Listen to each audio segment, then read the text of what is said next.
হরে কৃষ্ণ। বছরের সর্বশেষ একাদশী ব্রত পুত্রদা একাদশী ব্রত কবে পালন করতে হবে? 30শে ডিসেম্বর মঙ্গলবার নাকি 31শে ডিসেম্বর বুধবার? এবং এই একাদশী ব্রতের পালন কখন করতে হবে? শাস্ত্রে এই পুত্রদা একাদশী ব্রতের বিশেষ মাহাত্ম্য কথা বর্ণনা করা হয়েছে। তাই আজকের এ পর্বে আমরা সেই প্রসঙ্গে জানার চেষ্টা করব।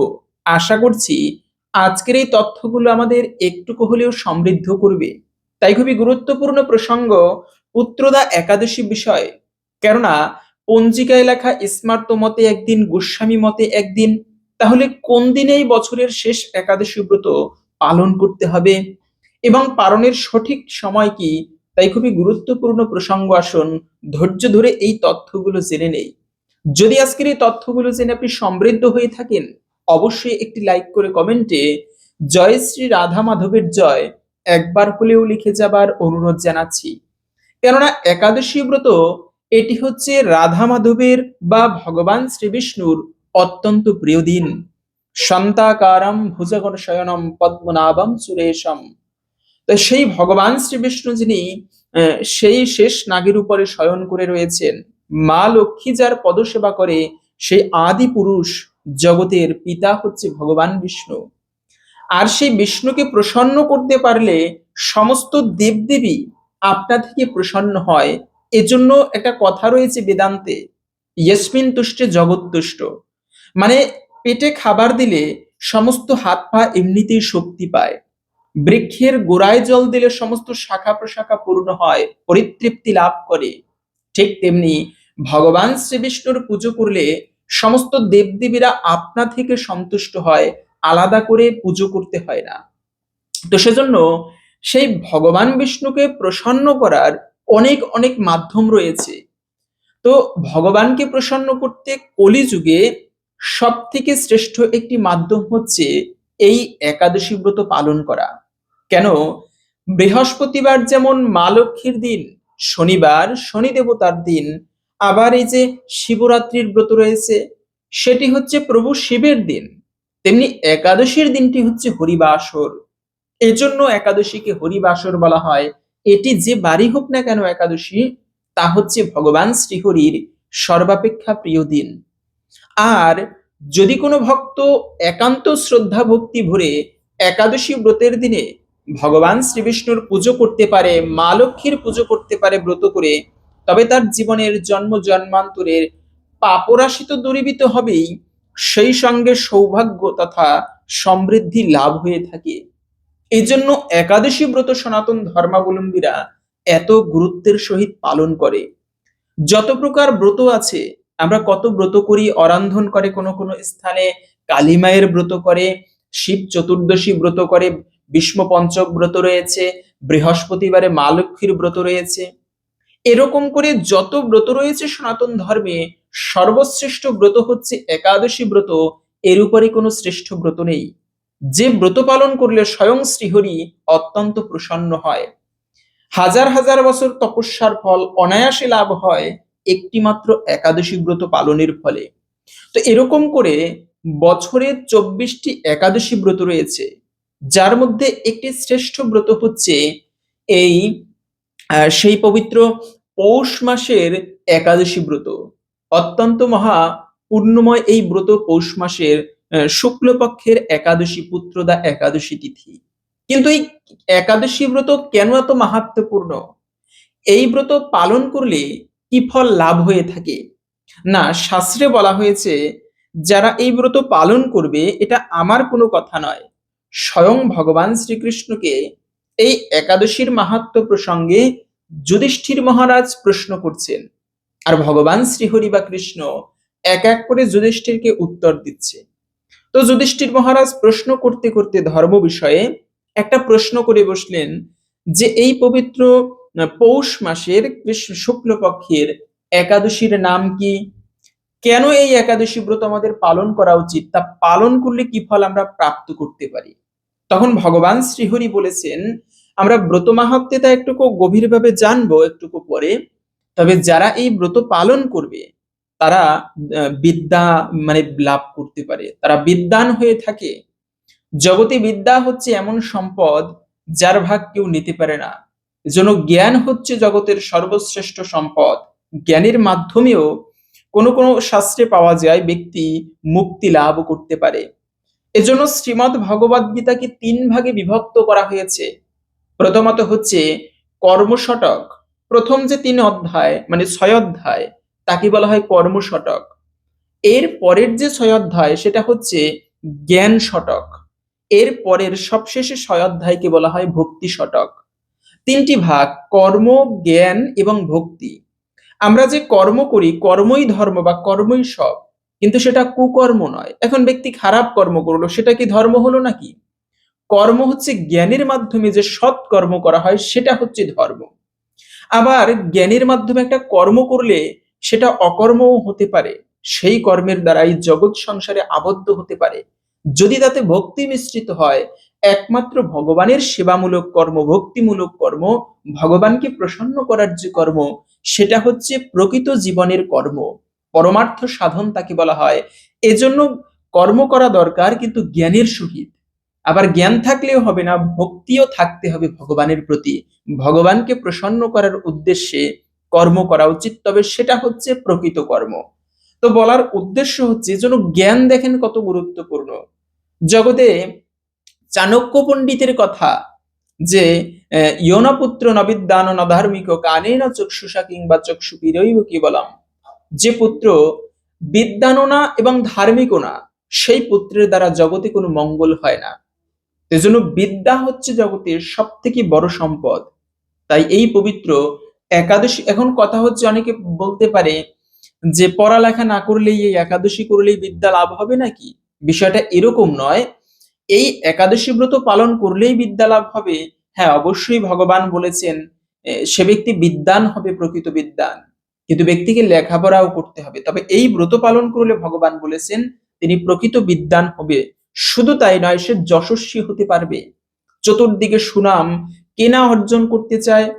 আমার সুনাম চতুর্দিকে ছড়াবে, এটা সবাই কিন্তু চায়। যদিও বা শাস্ত্রে বৈষ্ণবগণ বলে গিয়েছেন নাম যশ প্রতিষ্ঠা শূকরেরও বৃষ্ঠা, জানো নাকি তাহা মায়ারও বৈভব। এটা ভক্তি সিদ্ধান্ত সরস্বতী প্রভুপাদের কথা। দুষ্ট মন তুমি কিসেরও বৈষ্ণব, প্রতিষ্ঠার তরে নির্জনের ঘরে তব হরি নাম কেবলই কৈতব। আরে জড় প্রতিষ্ঠা শূকরেরও বৃষ্ঠা, জানো নাকি তাহার মায়ারও বৈভব। তো এই জাগতিক যে প্রতিষ্ঠা, আমরা ভাবি আমি রাজা বা আমি একটা ভালো পদে চাকরি করছি, আমি বড় ব্যক্তি। এজন্য অনেক সময় মানে অপরদেরকে অশ্রদ্ধা করি, অসম্মান করা হয়। এটা চরম মূর্খামি। এই পদ প্রতিষ্ঠা বেশি দিন থাকবে না। একদিন একদিন তোমাকে চলে যেতে হবে এই জগৎ থেকে। তখন তোমার প্রতিষ্ঠাও থাকবে না, তোমার পদও থাকবে না। তো এজন্য ব্যক্তি যারা ভালো জ্ঞানী বা যিনি বোঝে, তিনি জগতের কোনো বিষয় নিয়ে, অনিত্য বিষয় নিয়ে কখনো অহংকার করে না, কখনো মায়ামোহ করে না। তাই এজন্য জ্ঞানী ব্যক্তি হচ্ছে জগতের শ্রেষ্ঠ ব্যক্তি। জ্ঞানীর উপরে শ্রেষ্ঠ কোনো সম্পদ নেই জগতে। আমরা কত সম্পদ প্রাপ্ত করতে চাই, কিন্তু সর্বশ্রেষ্ঠ সম্পদ হলো জ্ঞান সম্পদ। তো জ্ঞানের পাশাপাশি ব্যক্তি জ্ঞানী হলে সে ব্যক্তির সুনাম চতুর্দিকে ছড়িয়ে পড়বে। এজন্যই একাদশী ব্রত পালন করলে ভগবানের কৃপায় তার সুনাম যশ বৃদ্ধি হবে। সব থেকে গুরুত্বপূর্ণ বিষয় শুধু তাই নয়, এই ব্রত পালন করলে ব্যক্তির যদি পুত্র না থাকে, এই পুত্রদা একাদশী ব্রতের মাহাত্মই হচ্ছে এমন যে অপুত্র হলে পুত্র সন্তান প্রাপ্ত করবে। এটা একটা গুরুত্বপূর্ণ বিষয়। আমরা অনেক সময় হয় কি, অনেক সময় তান্ত্রিকেরা বা তন্ত্রমন্ত্রের মাধ্যমে ক্ষতি করা হয় পেটে বান মেরে। আবার অনেক সময় মায়েরা দৈবিকভাবে হয়তোবা কোনো পূর্ব কর্মফলে অনেক চেষ্টা করার পরেও তারা একটা সন্তান কিন্তু লাভ করতে পারছে না। এরকম হয় অনেক সময়। সেক্ষেত্রে বিভিন্ন তান্ত্রিকের কাছে যায়, ডাক্তারের কাছে যায়, কিন্তু এত উপায় করেও কোনো কাজ হচ্ছে না। এরকমই একটা কাহিনী পাওয়া যায়, একজন রাজা এবং রানীর এরকম হয়েছিল।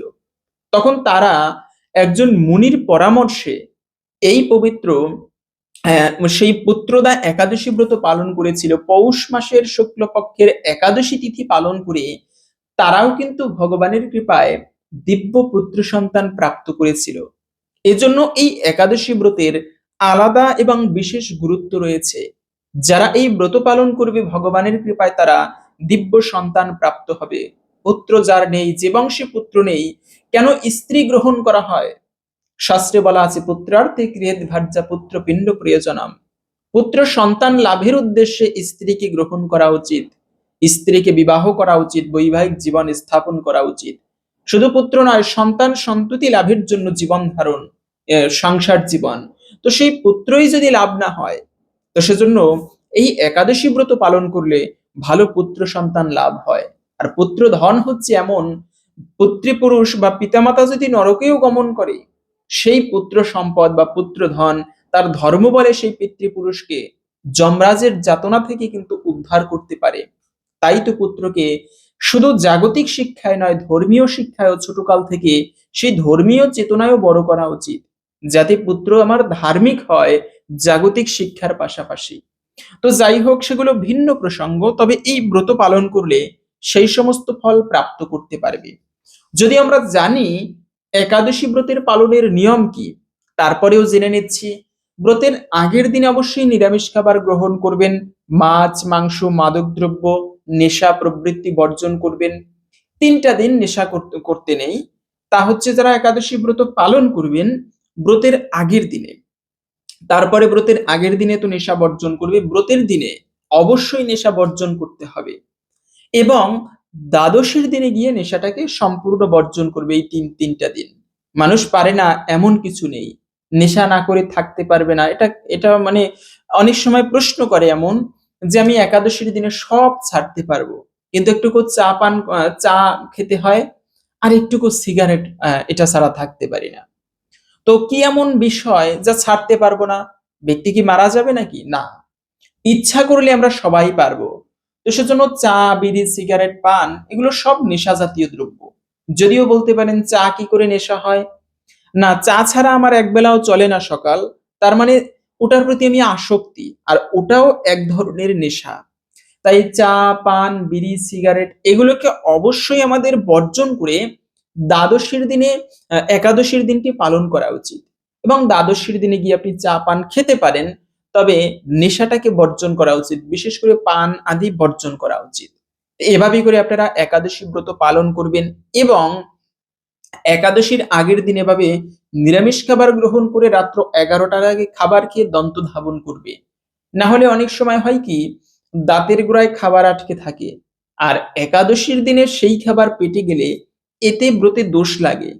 অথবা দাঁত ব্রাশ করতে গিয়ে যদি দাঁতের গোড়া থেকে রক্তক্ষরণ হয়, তাতেও ব্রতে দোষ লাগে। এভাবে করে ব্রতের আগের দিন কাটাবে। এবং একাদশীর দিনটি হচ্ছে মুখ্যত বিষয়। একাদশীর দিনে খুবই ভোরে ভোরে ঘুম থেকে উঠবে, শয্যা ত্যাগ করে তারপরে ঠাকুরের উদ্দেশ্যে পুজো আদি দিবে। একাদশীর দিনটি শুধুমাত্র ব্রত করলাম মানে না খেয়ে থাকলাম আর ব্রত হয়ে গেল, একদম বিষয়টা সেরকম নয়। একাদশী মানে হচ্ছে শ্রীহরির দিন, এই দিনে ভগবানের পুজো করা হবে, এটাই হচ্ছে মূল বিষয়। তো এই একাদশীর দিনটিতে একটু খুব বিশেষভাবে ঠাকুর পুজো করা উচিত, ভগবান শ্রীহরির নাম জপ আদি করা উচিত। একাদশীর দিনে ভোরে ভোরে ঘুম থেকে উঠে পারলে অবশ্যই স্নান করবেন। এখন চলতেছে পৌষ মাস, প্রচন্ড ঠান্ডা এই মাসে। তাহলে কথা হচ্ছে ঠান্ডার সময়ও সকালে কি স্নান করতে হবে? হ্যাঁ, শাস্ত্রীয় নিয়ম অনুসারে আমাদের প্রত্যেকের উচিত ভোরে ভোরে শয্যা ত্যাগ করে স্নান করা, সে হোক পুরুষ হোক নারী। যেমন এই যে শারীরিক সঙ্গ করার পরে স্নান করা হয় না, ওই অবস্থায় রান্না করা হয়, ঠাকুর ঘরে যাওয়া হয় অনেক সময়, এটি কিন্তু একটা অপরাধমূলক কার্য অনেক সময়। তো সেজন্য স্নান আদি করে তারপরে ঠাকুরের সেবা করা উচিত, সকালবেলা স্নান করা উচিত। এখন অনেকে বলে গরম জলে স্নান করলে পাপ হবে কিনা, এটা একদম বাজে কথা। কোনো শাস্ত্রে বলা হয়নি গরম জলে স্নান করলে পাপ হবে। অনেক জায়গায় নাকি বৈষ্ণবেরা বলে গরম জলে স্নান করতে পারবা না, এতে পাপ হবে। কে বলেছে? কলিযুগ, এই যুগে এত ঠান্ডার মধ্যে স্নান করলে অনেক সময় লাঞ্চের সমস্যা হয়, সেক্ষেত্রে আপনি উষ্ণ গরম জলে স্নান করলেন। তবে বেশি গরম জলে স্নান কিন্তু আবার শারীরিক ক্ষেত্রে ক্ষতিকর, ডাক্তারেরাও বলে থাকে। উষ্ণ গরম জলে স্নান করে একাদশীর দিনে আপনারা খুবই ভোরে ভোরে ঠাকুর পুজোটা দিলেন। সমস্যা কি ভগবানের পুজো দিতে? এ তো আনন্দের বিষয়। আমি মোবাইলে ছবি দেখি বা স্ক্রোল করতে আমার আনন্দ লাগে, ঠাকুর পুজো করতে আনন্দ লাগে না? ভগবানের সেবা সব থেকে বেশি আনন্দিত হওয়া উচিত। পরমার্থ সাধনের দিন কেন একাদশী ব্রতের দিনটি স্পেশাল? অন্যান্য দিনে ধর্ম কাজ করলে যে পুণ্যফল প্রাপ্ত করা যায়, কিন্তু একাদশীর দিনে ধর্ম কাজ করলে তার থেকে সহস্র গুণ বেশি পুণ্যফল লাভ হয়ে থাকে। এজন্যই তো একাদশী ব্রত এত মাহাত্ম্যপূর্ণ জগতে। তাই স্বয়ং যমরাজ পর্যন্ত বলেছেন যমদূতদেরকে, শুনে রাখো যমদূতগণ, তোমরা যেখানেই একাদশী ব্রত পালনকারীকে দর্শন করবে তাকে তোমরা দূর থেকে প্রণাম করে চলে আসবে, কখনো তাদেরকে এই নরকে বা এই যমলোকে আনবে না, কেননা তারা আমাদেরও প্রণম্য। মহাদেব সহ এই জন্য মা পার্বতী ব্রত করে। আবার অনেকে প্রশ্ন করে যে সধবা মায়েরা নাকি ব্রত করতে পারবে না, এতে কি হয়? স্বামী সন্তানের অকল্যাণ হয়, সন্তান মারা যায়। এটা সম্পূর্ণ শাস্ত্রের অপব্যাখ্যা, কেউ কখনোই অপব্যাখ্যা দিবেন না। আমরা একাদশী ব্রত করলে স্বামী সন্তানের অমঙ্গল হবে, এটা কোনো কোনো কথাই নয়। বরঞ্চ যে একাদশী করবে না পালন, তার অমঙ্গল হবে। এজন্য কি সধবা কি বিধবা, যদি সধবা মায়েরা ব্রত করলে স্বামী সন্তানের অকল্যাণই হয়, মহাদেব সহ মা পার্বতী ব্রত করে, কই সেই মা পার্বতীর স্বামীর মহাদেবের তো অকল্যাণ হচ্ছে না। আবার দ্রৌপদী পঞ্চপাণ্ডবের সাথে ব্রত করত, তাদের তো অকল্যাণ হয়নি। বরঞ্চ এমনটা শোনা যায় বা দেখা যায় শাস্ত্রে, যারাই ব্রত পালন করবে না তাদেরই মহাপাপের ভাগী হতে হবে। কেন হতে হবে? পদ্ম পুরাণের তাহলে সেই কাহিনী শুনুন। সেটা হচ্ছে সেই জৈমিনী ঋষি, ইনি হচ্ছে ব্যাসদেবের শিষ্য। তো একবার জৈমিনী ঋষি ব্যাসদেবকে প্রশ্ন করলো, প্রভু, এই একাদশী ব্রত কি মূলত? কেন এই একাদশী ব্রত এতটা গুরুত্বপূর্ণ? একাদশী ব্রত পালন করলেই বা কি হয়, না করলেই বা কি হয়, এবং এর নিয়ম কি? তখন সেই ব্যাসদেব বলেছিল, জৈমিনী, শোনো তাহলে একাদশীর উৎপত্তি কথা। সৃষ্টির প্রারম্ভে ভগবান এই বিশ্ব চরাচর সৃষ্টি করেছেন, কিন্তু জীবদের জীবন ধারণের জন্য না ছিল কোনো সংবিধান, না ছিল কোনো আইন, মানে কোনো বেদ ছিল না, কোনো উপনিষদ ছিল না, কোনো মনুসংহিতা ছিল না। মানুষ যে যার মতো উচ্ছৃঙ্খলভাবে জীবন যাপন করত। আর এই পাপের ফলস্বরূপ ভগবান পাপীদেরকে শাস্তি দেবার জন্য আর একটা ভয়ানক পাপপুরুষ সৃষ্টি করেছেন। সেই পাপপুরুষ এতটা বীভৎস দেখতে, তার চোখ দুটি ভয়ানক অগ্নি প্রজ্বলিত পাপের মানে পাপ রূপীর মতো দেখতে। ভয়ানক অগ্নি প্রজ্বলিত হচ্ছে তার চোখ থেকে, দেখতে বীভৎস সেই পাপপুরুষ। চোখ দুটি হচ্ছে পর স্ত্রী গমনের পাপ, দুই নাসিকা গুরু হত্যা পাপ, দুই হাত পিতৃহত্যা পাপ, মাতৃহত্যা পাপ। এভাবে করে এক একটা ভয়ানক পাপ দিয়ে এক একটা অঙ্গ গঠন করা হয়েছে। এত পাপিষ্ট সেই পুরুষ, যেমন যে ব্যক্তি পাপকর্ম করে কলি তার উপরে আশ্রয় করে। আর এই পাপপুরুষেরও কাজ হচ্ছে যে পাপ করবে তাকে নরকে পাঠিয়ে দিবে শাস্তি দিতে। তো ঠিক আছে, এভাবে করে জগতে জীবগণ বেশিরভাগই কষ্ট পাচ্ছে, কারণ ধর্মভাবে কেউ জীবনযাপন করছে না। সবাই নরকে নিয়ে যমরাজ ভয়ানক শাস্তি দিচ্ছেন। তো তখন একবার কি হলো, ভগবান তিনি ভ্রমণ করতে করতে যমলোকে উপস্থিত হলো। যমরাজের বিষয়ে একটু আলাপ আলোচনা করতেছেন। এমন সময় ভগবান শ্রীহরি তিনি লক্ষ্য করলো দক্ষিণ দিকের নরক থেকে ভয়ানক চিৎকার ভগবানের কানে আসতেছে। ভগবান প্রশ্ন করলো, যম, এই চিৎকার কোথা থেকে আসতেছে? যমরাজ দুঃখিত হয়ে বলল, প্রভু, পৃথিবীবাসী বেশি পাপকর্ম করে, আর তাদের সেই পাপের ফলস্বরূপ আমার তো কিছু করার নেই। যে যেমন কর্ম করে তাকে তাকে সেই শাস্তি দিতে হয় আমাকে। তো প্রভু, সেই পাপের ফলস্বরূপ তাদেরকে আজকেই শাস্তি দিতে হচ্ছে, তারা দুঃখ পাচ্ছে। আর ভগবান হচ্ছে শ্রীহরি, তিনি কেন ভগবানকে হরি বলা হয়, কেন আমরা হরি বলি?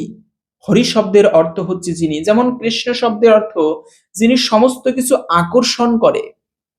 আর হরি শব্দের অর্থ হচ্ছে যিনি সমস্ত দুঃখ কষ্টকে হরণ করে। এজন্য আমরা হরি হরি বলি। হে হরি, তুমি আমার সমস্ত জাগতিক দুঃখকে হরণ করো। দুই বাহু তুলে এর জন্য হরি বলতে হয়। তুমি আমার সমস্ত জাগতিক দুঃখকে হরণ করো, পরম আনন্দ দান করো, তোমার কৃপা বর্ষণ করো। এজন্য হরিধ্বনি উচ্চারণ করা হয়। আজকে সেই ভগবান শ্রীহরি তিনি পাপীদেরকে দর্শন করার জন্য সেই দক্ষিণ দিকের নরকে গেল। ভগবান গিয়ে দেখতে লাগলো পাপীরা ভয়ানক কষ্ট পাচ্ছে নরকে। ভগবানের দেখে তো হৃদয় কেঁদে উঠল যে ভগবান, আমি এই জীবদেরকে সৃষ্টি করেছি আর আমার কারণে তারা কষ্ট পাচ্ছে। ভগবানের এই যে হৃদয় থেকে করুণার মূর্ত প্রকাশ, যখনই করুণা এসেছে ভগবানের হৃদয়ে, সাথে সাথে তার হৃদয় থেকে সেই করুণাময়ী একজন দেবীর আবির্ভাব হলো। সে দুর্গা দেবীর মতো আবির্ভূত হলো, চতুর্ভুজধারী আবির্ভূত হয়ে তিনি হচ্ছে একাদশী ব্রত। তার পুণ্যের তেজ, সেই পুণ্যের তেজে সেখানে থাকা পাপীদের পাপও ভস্মীভূত হয়ে গেল। তারা পুণ্য লাভ করলো, স্বর্গে গমন করতে শুরু করলো দিব্য শরীর লাভ করে। ভগবান ঘোষণা করলো, এ হচ্ছে একাদশী। আজ থেকে আমি ঘোষণা করলাম, এই একাদশী যেদিনে আবির্ভূত হবে, মানে একাদশীর দিনে যে ভক্ত ভক্তি ভরে ব্রত করবে, সে মহা পাপিষ্ঠ হলেও সে আমাকে প্রাপ্ত করতে পারবে, সে বৈকুণ্ঠধাম লাভ করবে। এরপর থেকে শুরু হলো আসল কাহিনী। ওদিকে মহাপাপিষ্ট হলে ওই যে ভগবান কথা দিয়েছে সে বৈকুণ্ঠে যাবে ব্রত করলে, পাপিষ্ট ব্যক্তিও একাদশীর দিনে ব্রত করে আর সবাই ভগবানের কৃপায় বৈকুণ্ঠে চলে যাচ্ছে। এদিকে যমরাজেরও কোনো ডিউটি নেই, কাজকর্ম নেই। আবার যে ভগবান পাপ পুরুষ সৃষ্টি করেছেন, সেও একাদশীর দিনে কোথাও গিয়ে বাঁচতে পারছে না। যমরাজ পড়ে গেল তখন বিপদে। পাপপুরুষ তখন বাঁচার জন্য ত্রাহি ত্রাহি করতে করতে একাদশীর দিনে ভগবানের কাছে উপস্থিত। প্রভু আমাকে রক্ষা করো। কি হয়েছে? আরে আপনি যে একাদশীকে সৃষ্টি করেছেন, সেই একাদশী ব্রতের পূর্ণ প্রভাবে আমি কোথাও আশ্রয় পাচ্ছি না। কেন? যেখানে আলো রয়েছে সেখানে তো অন্ধকার থাকতে পারে না, আর যেখানে অন্ধকার না থাকে সেখানে পাপপুরুষ অবস্থান করতে পারে না। মানে যেখানে পুণ্য থাকে সেখানে তো পাপ নেই, আর যেখানে পাপ না থাকে সেখানে পাপপুরুষ অবস্থান করতে পারে না। আমি স্বর্গ মর্ত পাতাল তিন ভুবন ঘুরে বেড়ালাম, কিন্তু কোথাও আশ্রয় পাচ্ছি না, বাঁচতে পারছি না। তো তুমি সৃষ্টিকে রক্ষা করতে হলে আমাকেও তোমাকে বাঁচাতে হবে। ধর্ম যেমন দরকার, অধর্ম দরকার, পিতা থাকলে মাতা দরকার, মানে বিপরীত লিঙ্গের কিন্তু দরকার রয়েছে। তো তুমি আমাকে রক্ষা করো, সৃষ্টিকে রক্ষা করতে হলে। ভগবান বললেন, এই ব্যাপার, তাহলে একটা কাজ করবে, আজকে থেকে তুমি একাদশীর দিনে পঞ্চরবি শস্যের মধ্যে আশ্রয় গ্রহণ করবে, এবং যে ব্যক্তি একাদশীতে পঞ্চরবি শস্য ভক্ষণ করবে তিনি পাপ না করেও মহাপাপের ভাগী হতে হবে তাকে। তো ওই দিন থেকে মূলত একাদশীর দিনে যে ব্যক্তি পঞ্চরবি শস্য গ্রহণ করবে সে মহাপাপের ভাগী হতে হয় তাকে। এজন্য আপনি ব্রত না করলেও সবজি রান্না করে খেতে পারেন, পেট ভরে ফল প্রসাদ গ্রহণ করতে পারেন, সাবুদানা কত কিছু খাওয়া যায়, কিন্তু পঞ্চরবি শস্য বর্জন করে এই দিনটি পালন করতে হয়, তাহলে আর পাপের ভাগী হতে হয় না। তো এজন্য একাদশীর দিনে যে ব্যক্তি এই পঞ্চরবি শস্য গ্রহণ করবে, সে হোক সদাবা হোক বিধবা, 8 থেকে 80 বছর পর্যন্ত সকলকেই একাদশী ব্রত পালন করতে হয়। যে পালন না করবে তাকে মহাপাপের ভাগী হতে হবে। তাই তো স্কন্দ পুরাণের কথা, মাতৃহা পিতৃহা চৈব ভ্রাতৃহা গুরুহা তথা একাদশান্ত ইয়ো বিয়ক্তে বিষ্ণু লোকচ্যুত ভবেৎ। মাতৃহত্যা, ভাই হত্যা, গুরু হত্যা, ব্রাহ্মণ হত্যা সকল ভয়ানক পাপের ভাগী হতে হয়। পাপ না করেও যে ব্যক্তি একাদশীর দিনে পঞ্চরবি শস্য ভক্ষণ করবে, তাই তো পঞ্চরবি শস্য মানে হচ্ছে ধান জাতীয় খাবার, যেমন ভাত, পায়েস, পিঠা, খিচুড়ি এগুলো খেতে নেই। গম জাতীয় খাবার, বিস্কিট, কেক, পাউরুটি, আটা রুটি, তারপরে যে কোনো প্রকার রুটি, আটা জাতীয় খাবার টোটালি নিষেধ। এবং এরপরে হচ্ছে গম জাতীয়, তারপরে যে কোনো প্রকার ডাল, সরিষার তেল, তারপরে হচ্ছে পাঁচ ফোড়ন সবজি রান্না করতে গিয়ে দিতে নেই। কাঁচা লঙ্কাও কিন্তু খেতে নেই। আমরা অনেকে আছে একাদশী ব্রত করি কিন্তু পেট ভরে খাই। যারা অসুস্থ তারা পেট ভরে খাবে, তাদের শরীর রক্ষা করে ধর্ম। কিন্তু আমি সুস্থ, আমি পারবো ব্রত করতে, তারপরেও একাদশীর দিনে আমি পেট ভরে, মনে হচ্ছে যেন একাদশী একটা খাবার দাবারের উৎসব। ব্রত মানে হচ্ছে এই দিনে কৃচ্ছ সাধনের দিন, এবং এই সায়েন্টিফিক ভাবে প্রমাণিত ব্রত কেন করতে হয়। এই যে ব্রত, এটা ধর্মীয় ভাবে আধ্যাত্মিক ভাবে তো একটা গুরুত্ব আছে, সায়েন্টিফিক ভাবেও বলা হয়েছে মাঝে মাঝে আমাদের স্টোমাককে একটু বিরতি দিতে হয় খাবার দাবারে, তাহলে স্টোমাকে হজম শক্তি ভালো কাজ করে। তো এই জন্য একাদশীর দিন মানে পেট ভরে খাবার দাবার খাবার দিন নয়। যাদের গ্যাসের সমস্যা রয়েছে, যাদের একেবারে অপারগ, যারা অসুস্থ, যাদের ভারী কাজকর্ম করতে হয়, তাদের ক্ষেত্রে তারা অবশ্যই জীবন রক্ষা করে ধর্ম জীবিকা নির্বাহ করতে হবে, তার সংসার ধর্ম করতে হবে। সেক্ষেত্রে বিষয়টা ভিন্ন, সে পেট ভরে খাবার দাবার গ্রহণ করবে। এখন আমি পারি, আমি সুস্থ ব্যক্তি, আমি যদি সেরকম করি, সেটা করা উচিত নয়। তবে আপনি ফলমূলাদি গ্রহণ করতে পারেন, যেমন যে কোনো প্রকার ফল, জল, ঔষধ, ব্রাহ্মণ, গুরুবাক্য এগুলো গ্রহণ করতে পারবেন। আবার সবজি রান্না করে খেতে পারেন, কাঠবাদাম, কাজু বাদাম, মিষ্টি কুমড়া, মিষ্টি আলু, পেঁপে, কাঁচকলা, ওটস। ওটস খাওয়া যাবে না। তারপরে হচ্ছে আপনার এভাবে করে সবজি রান্না করে, যেমন আলুর দম করা যায়, আলুর পায়েস করা যায়, আলুর চিপস করা যায়, কলার চিপসও এখন করা যায়। এভাবে করে সূর্যমুখী তেল অথবা ঘি দিয়ে রান্না করবেন। আবার রান্নার সময় পাঁচফোড়ন, অতিরিক্ত মশলা, তৈলাক্ত ব্যবহার করা উচিত নয়। এভাবে করে আপনারা ভক্তি ভরে ব্রতটি পালন করবেন। বিশেষ করে এই পুত্রদা একাদশী ব্রত কেউ মিস করবেন না, কেননা এই পৌষ মাসকে লক্ষ্মীময় মাস বলা হয়। আর সেই পৌষ মাসেরই এই পবিত্র পুত্রদা একাদশী ব্রত, যা পালন করলে শুধু পুত্র লাভ নয়, ভগবান শ্রীহরিও অত্যন্ত প্রসন্ন হয়ে থাকে। তাই ভগবানকে প্রসন্ন করার এই দিন, এই দিনে বিশেষ করে কি কি কাজ করা উচিত, যেমন অনেকে প্রশ্ন করে, খুবই গুরুত্বপূর্ণ একটা প্রশ্ন, এরকম অনেককে দেখা যায়, ব্যক্তি মহাপাপী, এমন কোনো পাপ নেই তিনি করছে না, আবার কৃষ্ণ কৃষ্ণ করছে। এরকমটা কি করলে, অনেকে প্রশ্ন একটা, যে আচ্ছা প্রভু এরকমটা কি হয় নাকি, যে সব পাপ করে দেখি, সে অপরকে গালিগালাজ করে, সে খারাপ সঙ্গ করে অপর স্ত্রীর, সে আজে বাজে কথা, এরকম একেবারে বাস্তবিক ভাবে দেখা যায়, অথচ আবার ধর্ম কাজ করে, তাতে কি ফল হয়? একদিকে পাপও করে, একদিকে ধর্ম করে। হ্যাঁ, এটা বলা আছে শাস্ত্রে, পাপ করবে আবার ধর্ম করবে, ওই ধর্মের কিন্তু ফল হয় না। তবে ধর্মকাজ, এটা ঠিক, ধর্মকাজ যদি মহা পাপিষ্টও হয়, কিন্তু একটুকু যদি ধর্ম কাজ করে, তার ফল কখনো বৃথা যায় না। এজন্য স্বল্পমপিয়স্য ধর্মস্য ত্রায়তে মহত ভয়াৎ, স্বল্পমাত্র ধর্মের অনুষ্ঠানও মহাভয় থেকে পরিত্রাণ করে। হতে পারে ব্যক্তি মহাপাপিষ্ট, কিন্তু ধর্মের প্রতি যে তার একটা টান, ধীরে ধীরে এই ধর্মের চেতনার কারণে হয়তোবা সে একদিন শুদ্ধ হবে। এজন্য কাউকে দেখে কখনো বিচার করতে নেই, এটাও এক ধরনের অপরাধ। সে পাপ করে এজন্য এটা নিন্দনীয় কার্য, নিঃসন্দেহে। তার মানে তাকে বেশি নিন্দাও করা উচিত নয়, কেননা একদিকে সে ধর্ম করছে, হয়তোবা একদিন না একদিন সে কোনো বৈষ্ণবের পরশে অথবা ভগবানের কৃপায় শুদ্ধ হয়ে যেতেও পারে। এজন্য এমন কাহিনী পাওয়া যায়, মহা পাপিষ্ট হলেও দেখেন, যদি কোনো, সে একটা খারাপ স্ত্রী বারবনিতার সঙ্গ করত প্রতিদিন, তাকে দেখার জন্য নিজের বাবার শ্রাদ্ধ, কত কঠিন কথা চিন্তা করুন। ইতিহাসে এমন একটি কাহিনী দ্বিতীয় কোথাও পাওয়া যায় না, যে এই কথা থেকে আসলো, মহাপাপিষ্ট, কিন্তু একটা মাত্র খারাপ স্ত্রীর জন্য তিনি আবার সাক্ষাৎ কৃষ্ণ তাকে হাত ধরে বৃন্দাবন ঘুরিয়ে দেখিয়েছিল। এ হচ্ছে সেই বিল্বমঙ্গল দাস, যিনি এই চিন্তামণির প্রতি এতটা আকৃষ্ট। এই চিন্তামণি ছিল ধনী বারবনিতা, সে গণিকাবৃত্তি করে জীবিকা নির্বাহ করত চিন্তামণি।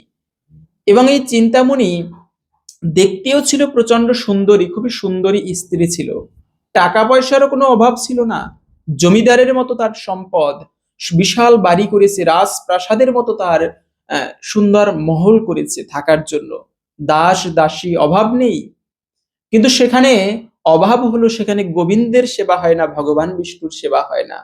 আর ওদিক থেকে একজন ব্যক্তি ছিল ব্রাহ্মণ, সেই ব্রাহ্মণ বহু কষ্টে ভগবানের কাছে প্রার্থনা করে একটা পুত্র লাভ করেছিল।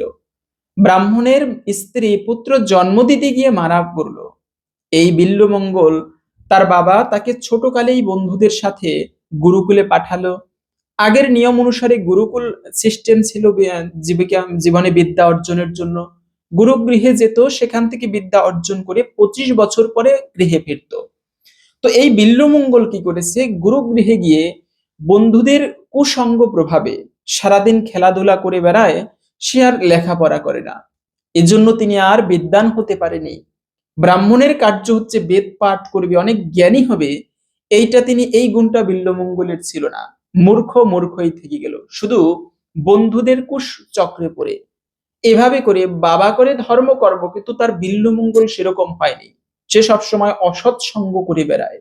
সবসময় খেলাধুলায় মত্ত, অসৎ সঙ্গে মত্ত।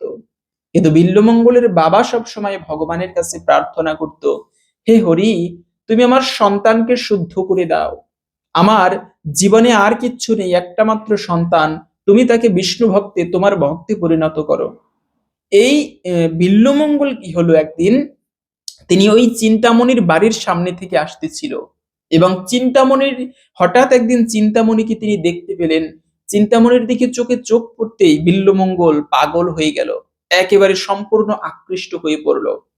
চিন্তামণিরও বিল্বমঙ্গলকে ভালো লেগেছে, তাই বিল্বমঙ্গল শুধুমাত্র চিন্তামণির বাড়ির সামনে যেত এক পলক চিন্তামণিকে দেখার জন্য। যদিও চিন্তামণি গণিকাবৃত্তি করত, তারপরেও চিন্তামণিরও কেমন যেন অজান্তে বিল্বমঙ্গলকে ভালো লেগে গিয়েছে। সে সবসময় বিল্বমঙ্গলের সাথে কথা বলতে শুরু করে ধীরে ধীরে। এভাবে তারা একটা জাগতিক প্রেমের সম্পর্ক, মায়িক দৈহিক মানে প্রেমের ভালোবাসার সম্বন্ধে আবদ্ধ হয়ে পড়ে। তো ঠিক আছে, এই বিল্বমঙ্গল তিনি সংসারের প্রতি কোনো মনোযোগী নেই, তার বৃদ্ধ বাবা কাজকর্ম করে সংসার চালাতো। আর বিল্বমঙ্গল এভাবে করে বন্ধুদের সঙ্গ করত এবং প্রতিদিন নদী পেরিয়ে যেতে হতো চিন্তামণির বাড়িতে। তো প্রতিদিন চিন্তামণিকে দেখার জন্য তিনি যেত। একদিন কি হলো, বিল্বমঙ্গলের বাবা অসুস্থ, তিনি দেহত্যাগ করলেও এই বিল্বমঙ্গল এত নিষ্ঠুর প্রকৃতির, নিষ্ঠুর বলতে এত চিন্তামণির প্রতি আকৃষ্ট তার। চিন্তা করুন, বাবাকে মানে বাবার সৎকার্য করেই তিনি চিন্তামণির বাড়িতে উপস্থিত চিন্তামণিকে দেখার জন্য। চিন্তামণি, আমি এসেছি তোমাকে দেখার জন্য। অবাক হয়ে গেল চিন্তামণি, হায় ভগবান, আমি কার পাল্লায় পড়লাম। জাগতিক সুখের জন্য ব্যক্তি নিজের বাবা দেহত্যাগ করেছে, সেদিকে লক্ষ্য নেই, এতটাই আকৃষ্ট তার। ব্রাহ্মণ পুত্র তুমি, তোমাকে আজকে আমার ধিক্কার জানাই, তোমাকে, তোমার ব্রাহ্মণত্বের ধিক। তুমি ব্রাহ্মণ বংশে জন্মগ্রহণ করেও চণ্ডালের থেকেও অধম তুমি।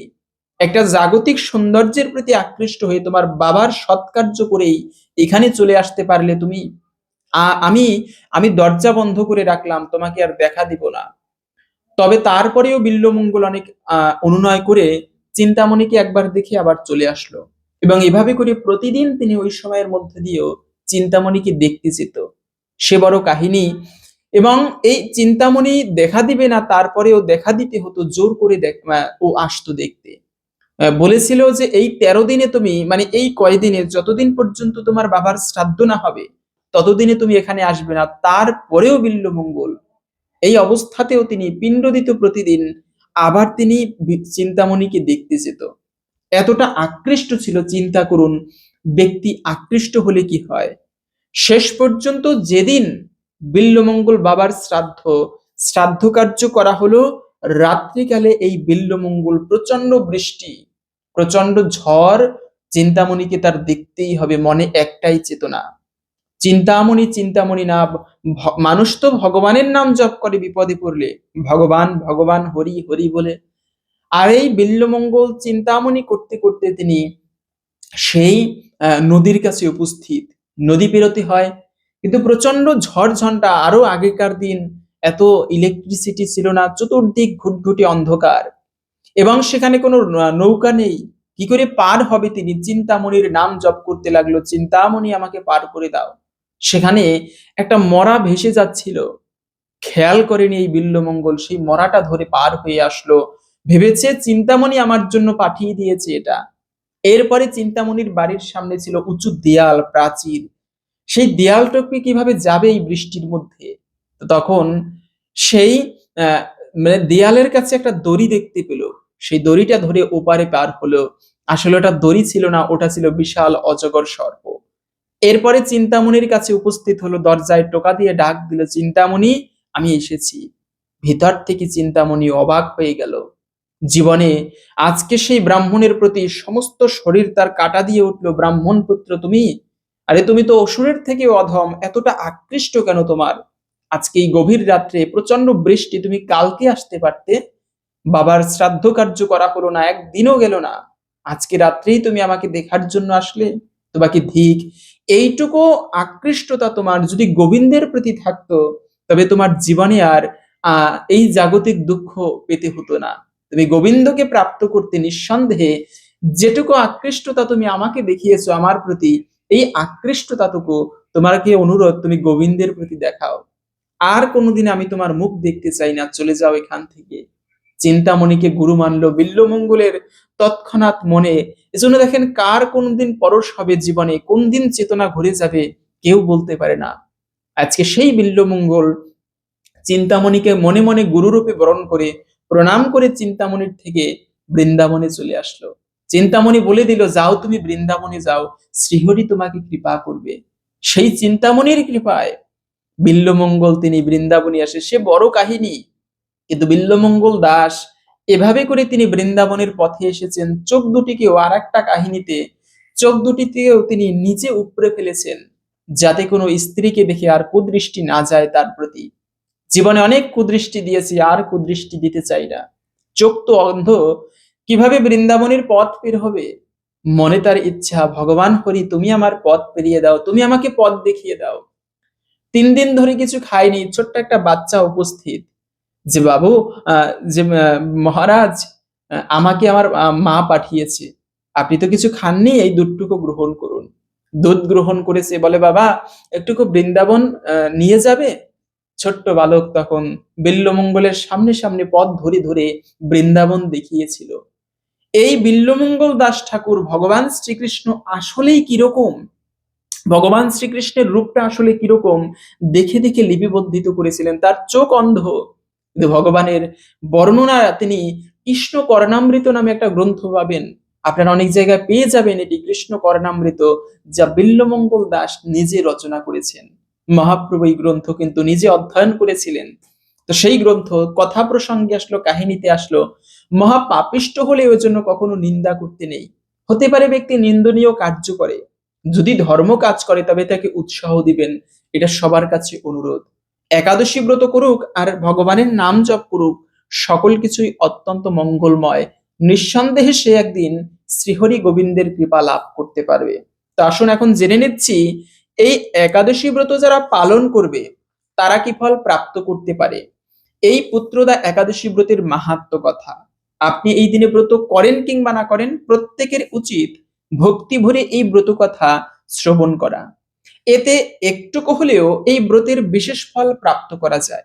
তাই আসুন আমরা এখন ধৈর্য ধরে এই পুত্রদা একাদশী ব্রতের মাহাত্ম্য কথা জেনে নিচ্ছি।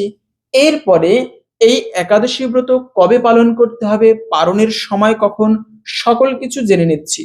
শুরু করছি পুত্রদা একাদশী ব্রতের মাহাত্ম্য। যুধিষ্ঠির মহারাজ বললেন, হে কৃষ্ণ, পৌষ মাসের একাদশীর নাম কি, বিধিই বা কি, কোন দেবতা এই দিনে পূজিত হন, এবং আপনি কার প্রতি সন্তুষ্ট হয়ে এই ব্রতফল প্রদান করেছিলেন, কৃপা করে আমাকে সবিস্তারে তা বলুন। শ্রীকৃষ্ণ বললেন, হে মহারাজ, এই একাদশী পুত্রদা নামে প্রসিদ্ধ, সর্বপাপ বিনাশিনী এবং কামদা এই একাদশীর অধিষ্ঠাত্রী দেবতা হলেন সিদ্ধিদাতা নারায়ণ। ত্রিলোকে এর মতো শ্রেষ্ঠ ব্রত নেই। এই ব্রতকারীকে নারায়ণ বিদ্বান ও যশস্বী করে তোলেন। এখন আমার কাছে ব্রতের মাহাত্ম্য শ্রবণ করুন। ভদ্রাবতী পুরীতে সুকেতুমান নামে এক প্রসিদ্ধ রাজা ছিলেন। তার রানীর নাম ছিল শৈব্যা। রাজ দম্পতি বেশ সুখেই দিন যাপন করছিলেন।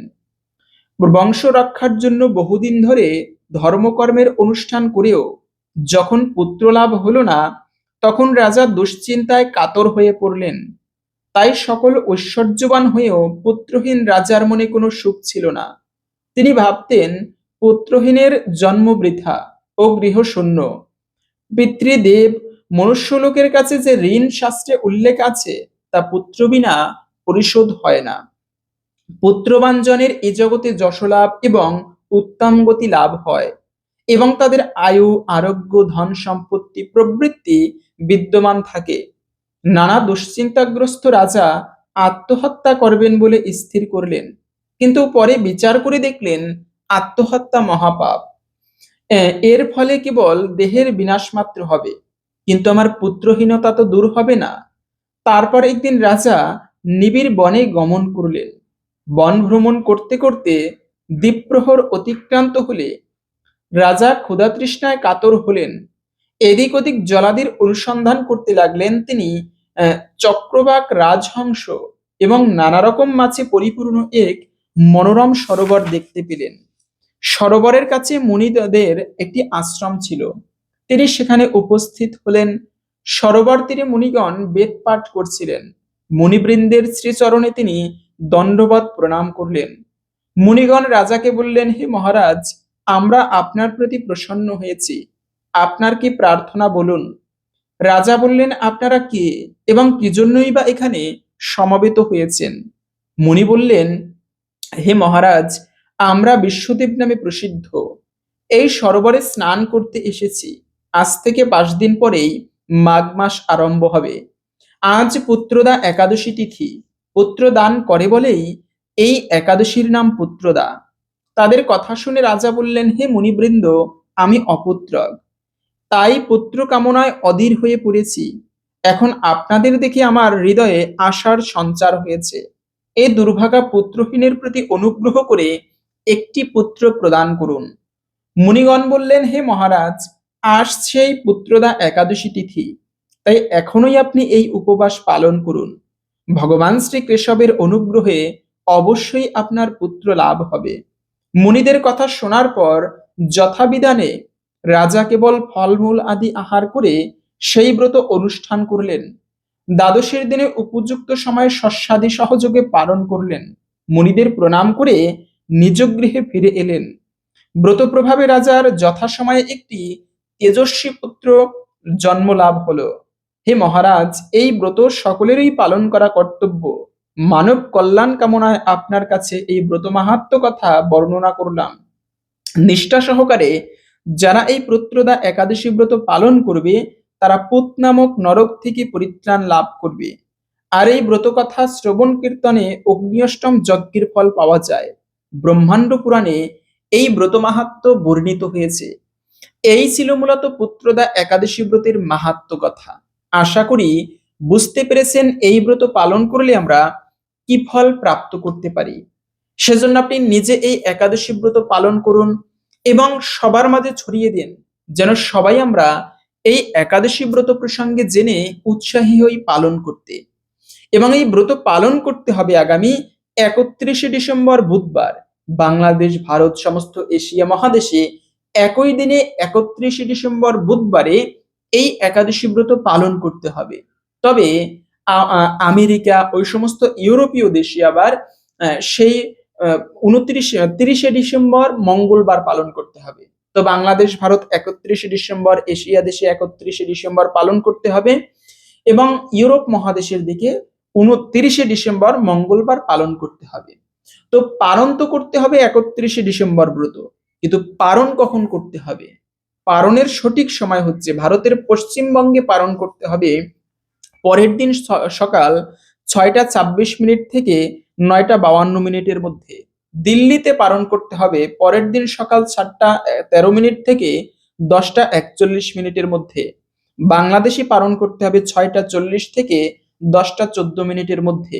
বৃন্দাবনে পালন করতে হবে 7টা 9 মিনিট থেকে 10টা 38 মিনিটের মধ্যে। এবং ভারতের উত্তরপ্রদেশে পালন করতে হবে 6টা 56 মিনিট থেকে 10টা 25 মিনিটের মধ্যে। এ হচ্ছে পালনের সময়সূচি। এই সময়ের মধ্যে আপনারা পঞ্চরবি শস্য প্রসাদ দিয়ে পালন করে নেবেন। এবং যারা এতক্ষণ ধরে ধৈর্য ধরে আমাদের সাথে ছিলেন, তাদেরকে ছোট্ট একটা আমন্ত্রণ। আমাদের অন্য একটা শিক্ষণীয় চ্যানেল আছে, নতুন করেছি, চেষ্টা করি সেখানে সুন্দর শিক্ষণীয় ভিডিও আপলোড করতে। তো আমাদের সেই চ্যানেলটিকে সাবস্ক্রাইব করে আমাদের সাথে থাকার আমন্ত্রণ জানাচ্ছি। আমাদের এই চ্যানেলের ভিতরে গেলে প্রথমেই সেই চ্যানেলটিকে দেখতে পাবেন। সাবস্ক্রাইব করে অবশ্যই আমাদের সাথে যুক্ত থাকবেন। ভালো লাগলে একটি লাইক করে কমেন্টে জয় শ্রী রাধা মাধবের জয় একবার হলেও লিখে যাবার অনুরোধ জানাচ্ছি। ভগবানের কৃপায় সকলের জীবনে মঙ্গল হোক, এই কামনা করে আজকের ভিডিওটি এখানে সমাপ্ত করছি। হরে কৃষ্ণ।